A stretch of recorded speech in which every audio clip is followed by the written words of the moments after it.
आप जो सुन रहे हैं उसमें वकील भी होंगे, विद्वान भी होंगे, पुलिस के भी लोग होंगे, हमसे ज़्यादा पढ़े लिखे और समझदार लोग भी होंगे। आप देखिए, वादी ये नहीं कहता कि गोली मारने में यहाँ पप्पू पांडे भी थे।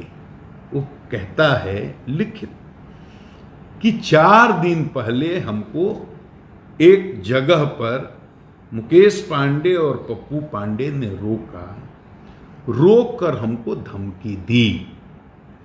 यहां घटना स्थल पर पप्पू पांडे के होने की बात तो वादी भी नहीं करता, साजिश की बात करता है। अब साजिश क्या है? साजिश आपके मन का संदेह भी हो सकता है, मन का विश्वास भी हो सकता है, ये सच भी हो सकता है और ये गलत भी हो सकता है।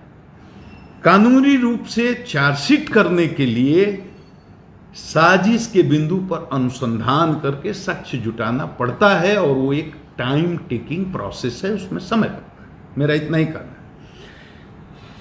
3 आदमी जिसको वादी ने बताया कि ये गोली मारने में थे, सतीश पांडे, मुकेश पांडे, बटेश्वर पांडे, तीनों गिरफ्तार।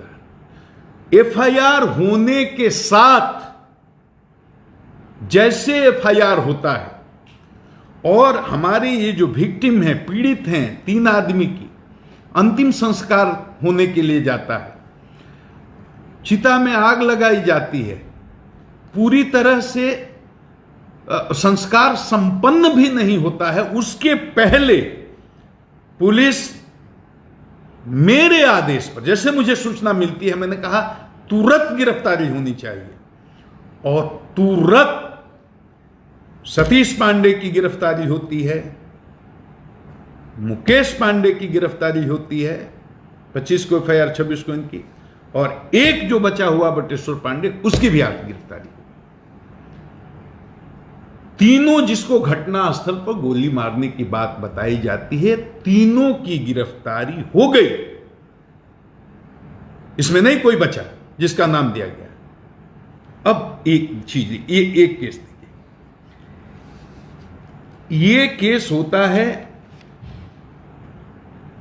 हत्या 24/5/20 को, लेकिन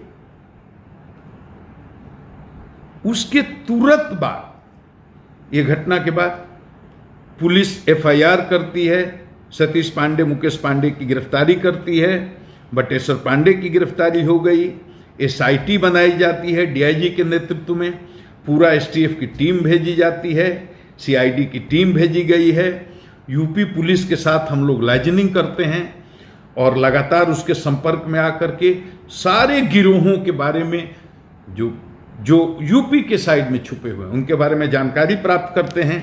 लगातार छापेमारी होती है और गोपालगंज के लोगों को अब पता चलता होगा, वहाँ जो स्थानीय लोग हैं, कि किस तरह से वहाँ जितने भी दुर्दांत अपराधी हैं, चाहे इस गिरोह के चाहे उस गिरोह के, बिना जात, बिना मजहब, बिना दल, बिना संप्रदाय के भेद के किस तरह से दबिश बना करके कार्रवाई पुलिस कर रही है। 1 दर्जन लोग जेल भेजे जा चुके हैं और आगे मैं इतना ही संकेत में बोल सकता हूं, हमें केवल समय दीजिए। गोपालगंज की तारीख में, उसके इतिहास में, ये जो पुलिस एक्शन हो रहा है उसको गोपालगंज की जनता हमेशा याद रखेगी। किसी को नहीं छोड़ूंगा, चाहे इस जात का, उस जात का, इस दल का, उस दल का, इस मजहब का, उस मजहब का, जो अपराधी है उसको नहीं छोड़ेगी, किसी भी कीमत पर नहीं छोड़ेगी। लेकिन ये 25 को घटना, 24 को घटना होती है, 25 को लाश जलती है, 26 को फिर एक हत्या हो जाती है। वो होती है मुन्ना तिवारी की हत्या हथुआ थाना में, रेपुरा गांव में, और इसमें 4 आदमी को अभियुक्त बनाया गया है। 4 आदमी को जो अभियुक्त बनाया गया है उसमें से एक जयप्रकाश चौधरी भी हैं जो वादी हैं। एक दिन पहले जो उनके भाई की, उनके मां की, उनके पिताजी की हत्या हुई, जिसमें साजिशकर्ता के रूप में पप्पू पांडे का नाम है, माननीय विधायक का, उसी तरह से उसके दूसरे दिन यानी 26 को जो सतीश पांडे के आदमी मारे जाते हैं, मुन्ना तिवारी, जो उनके मौसेरे भाई हैं, उसमें साजिशकर्ता के रूप में फिर जयप्रकाश चौधरी का नाम दिया जाता है कि चूंकि इनके माताजी, पिताजी और भाई की हत्या हुई तो दूसरे दिन प्रतिशोध में इन्होंने सतीश पांडे के मौसेरे भाई मुन्ना तिवारी की हत्या करवा दी। मतलब लगातार देख लीजिए घटना, मतलब मर्डर 5 होते हैं, 2 सतीश पांडे के लोग मारे जाते हैं और 3 दूसरी तरफ मारे जाते हैं।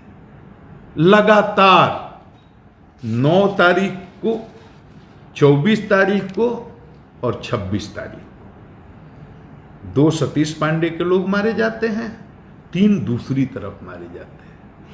अब जो जयप्रकाश चौधरी के माताजी, पिताजी और भाई की हत्या जो हुई है, उसमें पप्पू पांडे साजिशकर्ता के रूप में अभियुक्त बनाए गए और सतीश पांडे के मौसेरे भाई जो मारे जाते हैं उसमें जयप्रकाश चौधरी साजिशकर्ता के रूप में अभियुक्त बनाए गए। उनको याद रखिए कि गोली भी लगी है, उनका इलाज भी चल रहा है। तो घटनास्थल पर तो ये भी नहीं थे, तो बिना अनुसंधान किए साजिश के बिंदु पर विधायक पप्पू पांडे को जेल भेज दिया जाए, बिना अनुसंधान किए सिर्फ एफआईआर में नाम आने के आधार पर साजिश करने के आरोप में बिना साक्ष्य जुटाए जयप्रकाश चौधरी को भी जेल भेज दिया जाए। ये दोनों बिंदुओं पर अनुसंधान चल रहा है। बाकी ट्रिपल मर्डर केस में गिरफ्तारी के लिए कोई भी बाकी नहीं है।